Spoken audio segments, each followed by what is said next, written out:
And if you don't squander that essence, that sexual essence, it ascends again and goes back up to heaven. It's also the story of Santa Claus. Why he comes down the chimney is because this juice or this whatever substance actually passes what's called the claustrum, which is where they got Santa Claus. Yo, what's up, Kings? Hope you guys are doing well. Today's video covers the topic of the sacred secretion, or the Christ oil, or the anointing oil. This is a concept with Christian roots, but it conveys the process of enlightenment between the pineal gland, the pituitary gland, and access to the superconscious mind. It also relates with the law of attraction and the cultivation of life force energy. It's a concept that relates the life of Jesus Christ to a process that exists within the human body, and even has ties to the Eastern ideas of the Kundalini Energy. So it's a really intriguing concept, intriguing narrative, and for today's video I will be reading from a book called The Science of the Sacred Secretion. The link to the Amazon book will be in the description box. As everything in the world is energy, a construction of our own belief systems, it is essential that we develop our own consciousness in order to take advantage of the full array of energy that surrounds us.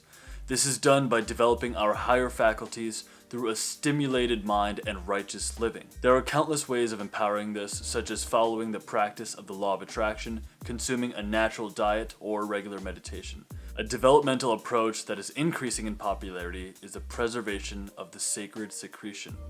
The sacred secretion is the title given to the rich fluid that ascends and descends along the central nervous system. It is an internal ointment that bathes our pineal gland, the part of the brain that connects our physical being to the non-physical plane. Using the knowledge of biology and alchemy, we can increase the power of this secretion as its energy engulfs the brain, thus our communications with the universal energy field.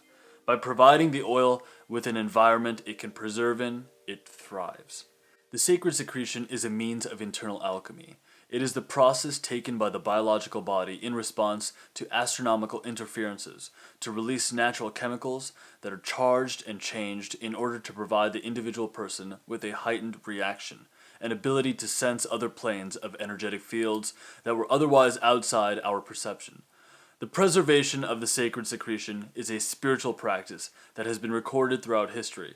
It probably won't come as a surprise to you that evidence shows that historic humans were far more conscious 6,000 years ago, before the introduction of TVs and computers.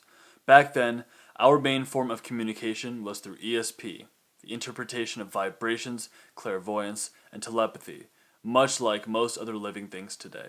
It is interesting to note that every great tradition, every great spiritual tradition, has people who have claimed they have spoken with supernatural forces and have had dialogues with them. Of course, this is true with Moses in the burning bush, through the Hindu sages and speaking with the divine, through Muhammad and his revelations as a prophet, and even in the Hawaiian conception, the Huna way, where people associate with their mana, spiritual conceptions that come out of the environment there. Not only that, but in stories such as the Odyssey, in which Homer speaks to his spiritual masculine presence, his thumos. The presence of individuals speaking to supernatural forces is something that I am more and more open to, because it is something that is a pattern within so many traditions, and it is interesting for me to note that in this Christian conception as well, that parable carries forth. Inside the brain is a thin, irregular sheet-like neuronal structure of gray matter that is attached to the underside of the neocortex in the center of the brain, which is called the claustrum. Scientists describe the claustrum's function as enigmatic, meaning difficult to interpret, and mysterious. Yet what's remarkable about the claustrum is that it has the highest number of neuronal connections in the brain. It has a very remarkable structure, and yet scientists aren't exactly sure what it does. Well, maybe esoteric forces would have more to say on it. Research shows that the claustrum receives input from almost all regions of the cortex and projects back to all regions. The same investigation on the claustrum results also speculate that the claustrum has a relationship with consciousness. The claustrum's role within the sacred secretion is also believed by many to be the true meaning of Santa Claus, who brings gifts from the North Pole down the chimney before returning up. This is something that Jim Carrey had actually said in an interview about how the claustrum and the source of the sacred secretion is where the metaphor for Santa Claus came from. It is within the claustrum that the secretion process begins. In science, this sacred oil is called cerebrospinal fluid, or CSF. The composition of CSF is dependent on the activity of surrounding brain tissue. As the wiring of the brain is based on our own past beliefs, this includes our thoughts and mood, which is why it's so important to keep your thoughts as high vibration as possible, because it actually affects your internal environment a great deal. Scientists state that the three main functions of the cerebrospinal fluid is to protect the brain and the spinal cord from trauma, supply nutrients to the nervous system, and remove waste products from the cerebral metabolism, or the brain-blood flow. The claustrum passes the secretion onto the pineal gland, which adds melatonin to this energetic liquid. This secretion then travels down the spine's 33 vertebrae, and it is interesting to note that Jesus Christ was crucified at the age of 33. Through the pingala nerve, connected to the pineal, and the eta nerve, connected to the pituitary. These nerves, the eta and the pingala, also relate to the Kundalini energy. They are the two facets that regulate the Kundalini energy, which is why Hindus who do have a pranayama practice, they do breath exercises like this, that's actually activating your eta and pingala, and this also relates to the science of the sacred secretion. These nerves are also known as Kundalini and extend all the way down the spine. They meet at the triangular sacrum at the end of the 33 vertebrae. The sacrum is a 5-bone vertebrate fused with nerve fibers known as the sacral plexus. This point of connection is often referred to as a mother and father energy, coming together at the sacrum and giving a life-giving energy, a seed which is given nutrients to thrive in its environment. At this point, about 1/3 of cerebrospinal fluid leaves this flow via spinal vessels and another third via nasal lymphatics, leaving only about 1/3 to be reabsorbed through the venous system. Eventually, this fluid circulates back up the spinal column by the sacral pump, a regular rhythmic motion between the occiput and the sacrum. This is where it begins its return journey, like Christ rising again, increasing in vibration back up the spine through the ventricles of the brain and towards the medulla and brainstem until it reaches the vagus nerve. The oil's vibration is increased here before it enters the hypothalamus, the part of the brain that links the nervous system to the endocrine system, which is responsible for the chemical messengers, via the pituitary gland. When the oil enters the hypothalamus, it sits there for 2.5 days and increases its vibration. It's this point of the process that we call the preservation stage. After 2.5 days, once the oil leaves the hypothalamus, triggered by the moon energy leaving your biorhythmic sun energy, the oil ascends to the pons.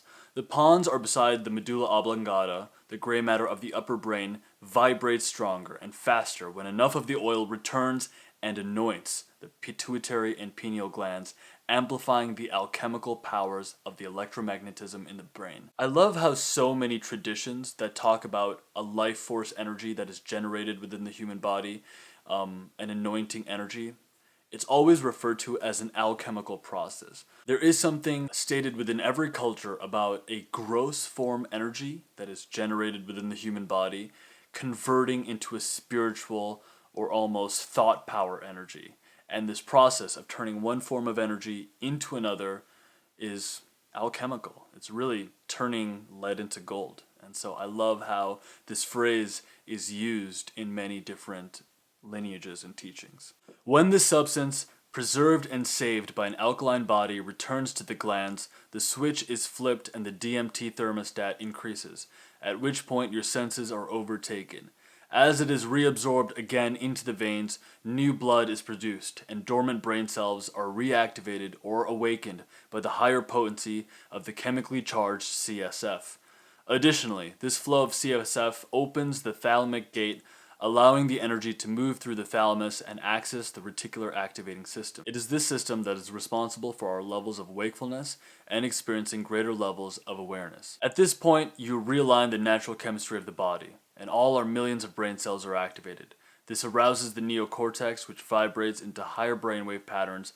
We are now operating at a higher level. The sacred secretion happens once a month, 12 times a year, when the moon rests in the constellation sign that influenced the biorhythmic energy of your body at the time of birth. The sacred secretion gives full use of the mind by fully activating the pineal, if it has been decalcified, which in turn activates the true spiritual self and reconnects the physical person with the universal energy. Once the sacred secretion has returned, we remove ourselves from the brain cycle of observing and analyzing our thoughts, and rather just come into a sense of true awareness, true centeredness, true being, and true access to the superconscious mind, an awareness that goes beyond ourselves. We become more aware to our reality and sensitive to the energies within our environment.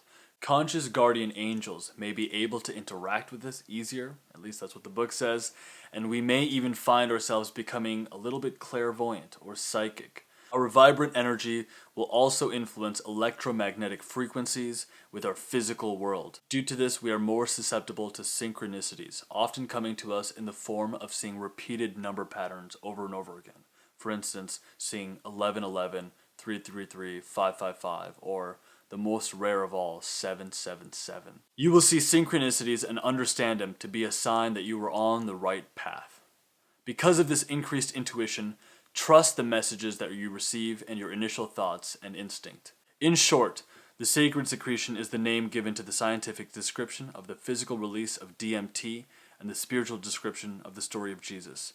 By preserving the seed within its nutritionally dense environment, we allow it the opportunity to grow and grow within us, and in turn give us life and illumination. There are a few things that you can do to make sure that the sacred secretion, the anointed oil, remains with the body and is cultivated and is used for illumination so that you can have more expression in your artistry, in business, and in life.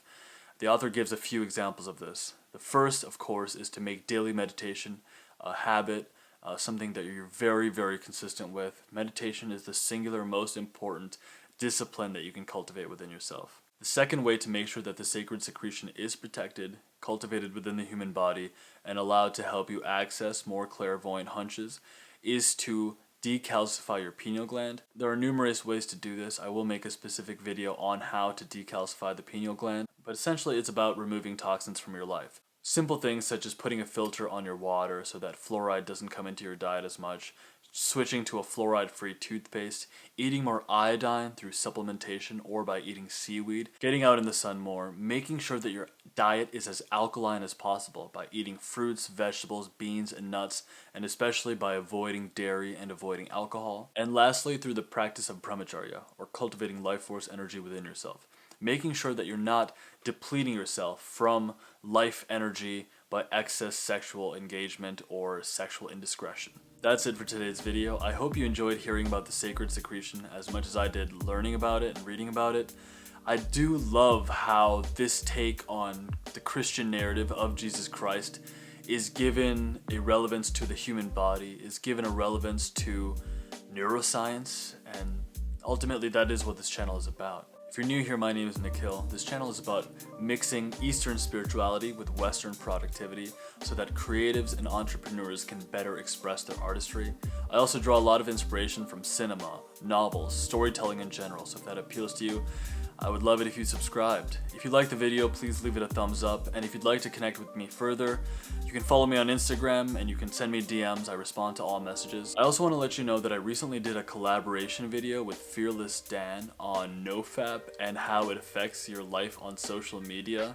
I think it was a really fun podcast episode, and I'd love it if you checked it out and give his channel some love, so that'll show up at the end card of this video. That being said, my fellow kings, I propose that we allow this sacred secretion to be cultivated within us, to anoint us into our own kingly, regal personalities by allowing it to travel from the claustrum down to the sacrum and back up to give us light, illumination, and progress in our spiritual lives, in our careers, and in our relationships.